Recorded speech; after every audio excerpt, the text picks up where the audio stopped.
Tejshri, while the final last rites of Ajit Pawar has been done in the morning, the question right now, of course, is on how did the plane crash. The latest coming in is that officials are saying that it was perhaps a pilot misjudgment. But Tejshri, is also important to note here that both the pilots were highly trained and experienced with 15,000 flying time and 16,000 flying time respectively. At this point of time, Tejshri, shed some light because there is no clarity as to why did the jet crash. Well, see, it would be very early to jump the guns and, just talk about it. Was it the misjudgment of the pilot themselves, or was it more than that?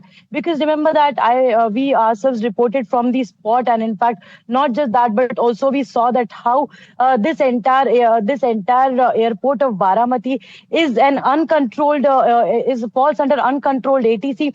Not just that, but it has no proper trained instructors who could give the instructions to the pilots at the point of landing, that whether this is the right time to land or not, keeping in mind the adverse weather conditions. Remember that the pilots were supposed to land, did take a first round before landing. There was a loop we saw according to the flight radar data as well.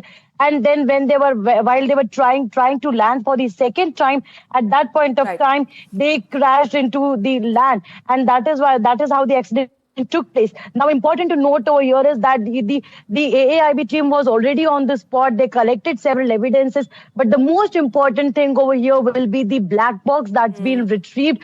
And the last word what